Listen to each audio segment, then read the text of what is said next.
எல்லாருக்கும் வணக்கம். ஒரு சமீபத்தில் ஒரு செய்தி பார்த்தேன், ஒரு டிவி நியூஸ்ல. செவிலியர்கள், அதாவது ஒரு கான்ட்ராக்ட் பேசிஸ்ல செலக்ட் பண்ண ஸ்டாஃப் நர்சஸ்லாம் வந்து எங்களை நிரந்தரமாக்குங்க அப்படின்னு சொல்லிட்டு அரசாங்கத்துக்கு ஒரு கோரிக்கை வச்சு தெருவில் இறங்கி ஒரு போராட்டம் ரோட்ல, அது சென்னையில். கொஞ்சம் மனசுக்கு ஒரு கஷ்டமாக தான் இருந்துச்சுங்க அதை பார்க்குற பொழுது. எத்தனையோ உயிர்களை காப்பாற்றுவதற்காக தன்னுடைய உழைப்பையும் அறிவையும் கொடுக்கிற அந்த ஸ்டாஃப் நர்சஸ் எல்லாம் ரோட்ல உட்கார வச்சிட்டோமே அப்படிங்கிறது ஒரு சின்ன வருத்தம் இருக்குங்க. சின்ன இல்லைங்க, பெரிய வருத்தம்ங்க. ஏன் அது ஸ்பெஷலா அவங்களுக்கு நான் சொல்லணும் அப்படிங்கும்போது சொல்லணும்னா, எங்க இப்ப எல்லா துறையும் நல்ல துறைகள் தான். அந்த துறையில எங்கோ சில பேர் செய்யற குறைகளுக்காக ஒட்டுமொத்த துறையவே நம்ம குறையா சொல்லிட முடியாது இல்லையா? அந்த வகையில அரசு மருத்துவமனையில் பணியாற்றுகிற இந்த செவிலியர்கள், உண்மையிலே சொல்கிறேன், மனம் திறந்து சொல்கிறேன், நான் ஒரு மருத்துவர் இருந்தாலும் சொல்கிறேன், செவிலியர்கள் மிக மிக முக்கியமானவர்கள். இன்னைக்கு ஒரு அரசாங்கத்துக்கு 1000 பிரச்சனைகள் இருக்கு, பாவம் 1000 கடமைகள் இருக்கிறது, 1000 தேவைகள் நிறைவேற்றுவதற்கான விஷயங்கள் இருக்குது, நிறைய பல கோடிகளை வந்து செலவு பண்ண வேண்டியது இருக்கு. அதெல்லாம் மறுப்பதற்கு அல்ல. அதுவும் மருத்துவத்திற்கு வந்து தினம் தினம் செலவு தான் ஒரு அரசாங்கத்துக்கு. 1% கூட வருமானம் இல்லாத செலவு. பெரிய பெரிய பிரம்மாண்டமான கட்டிடங்கள், உள்கட்டமைப்பு வசதிகள், அது மருத்துவக் கல்லூரி மருத்துவமனையாக இருக்கட்டும், பெரிய மாவட்ட மருத்துவமனை, தாலுகா மருத்துவமனை, பிஹெச்ன்னு சொல்லிட்டு இதை நிர்வாகம் பண்ணுவதுங்கிறது அரசாங்கத்துக்கு மிகப்பெரிய சவால். உண்மையிலே அதெல்லாம் உண்மையிலே பாராட்ட வேண்டிய விஷயம். அந்த உள்கட்டமைப்பு வசதிகள் இருக்கிறது, மருத்துவ உபகரணங்கள் இருக்கிறது, கருவிகள் இருக்கிறது, டெக்னீஷியன்ஸ் இருக்கிறாங்க, நிறைய மருத்துவர்கள் இருக்கிறார்கள். இவ்வளவு பேர்களையும் ஒருங்கிணைச்சு சம்பளம் கொடுத்து நிர்வாகம் பண்ணுவது கடினமான பணிதான். ஆனால் ஒன்று சொல்கிறேன், இத்தனை இருந்தாலும், இத்தனை வசதிகள் இருந்தாலும், அடித்தட்டு மக்கள், ஏழை மக்கள், கிராமப்புற மக்கள், ஒரு மிடில் கிளாஸ்க்கு கீழே கூலி தொழிலாளி எல்லாம் இன்னைக்கு போற இடம் வந்தானா அரசு மருத்துவமனை தாங்க, இல்லையா? அப்ப இந்த அரசு மருத்துவமனைகளை பல்வேறு விதமான நோய்கள், இன்னைக்கு நோய் அதிகமாயிடுச்சுங்க. ஹார்ட் அட்டாக்கா இருக்கட்டும், சுகரா இருக்கட்டும், கேன்சரா இருக்கட்டும், விதவிதமான நோய்கள் இன்னைக்கு பெருத்து போயிடுச்சு. விபத்துகள் அதிகரிக்கிறது. இத்தனை நோய்களையும் கவனிக்க வேண்டிய இடம், கவனிக்கிற நபர்கள் யார் என்று பார்த்தால் அரசு மருத்துவமனையில் பணியாற்றுகிற அத்தனை ஊழியர்கள். நான் ஒன்று சொல்கிறேன், மனச்சாட்சியோடு பதிவு செய்கிறேன், டாக்டர்கள் 1000 இருக்கலாம், மருத்துவ பணியாளர்கள் இருக்கலாம், டெக்னீஷியன்ஸ் இருக்கலாம், கட்டடங்கள், கருவி 1000 இருக்கலாம்ங்க.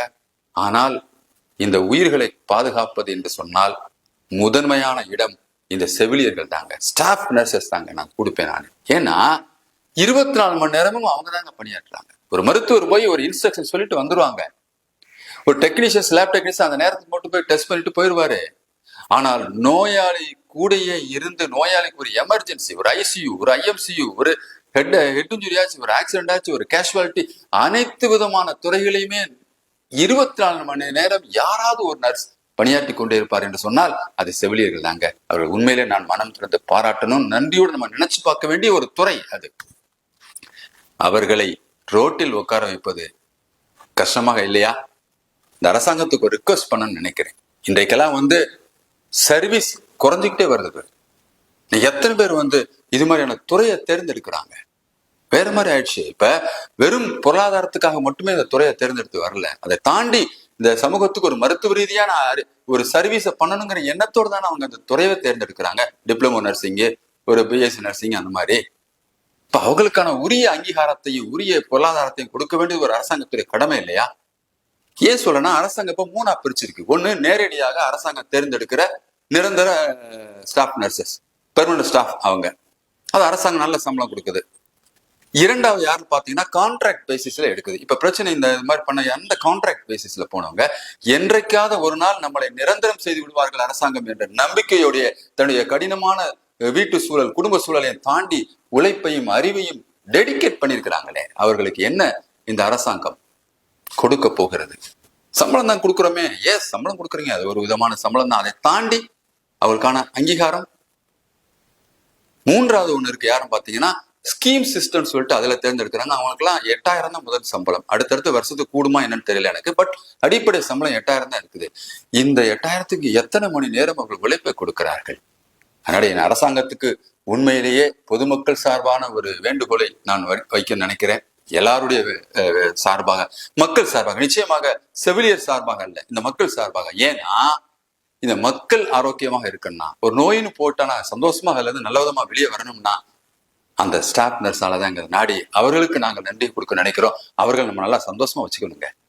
அவர்கள் மகிழ்ச்சியாக சந்தோஷமாக இருந்தால் தாங்க மக்கள் நாங்க நல்லா இருக்க முடியும். அதுக்கு அரசாங்கம் நிச்சயமாக அவங்களுக்கான ஒன்று நிரந்தரம் செய்தல், இன்னொன்று சம்பளத்தை அதிகரித்து கொடுக்குதல். என்னென்னமோ நம்ம மகளிருக்கான திட்டங்கள் நிறைய செலவு பண்ணுதுங்க அரசாங்கம்.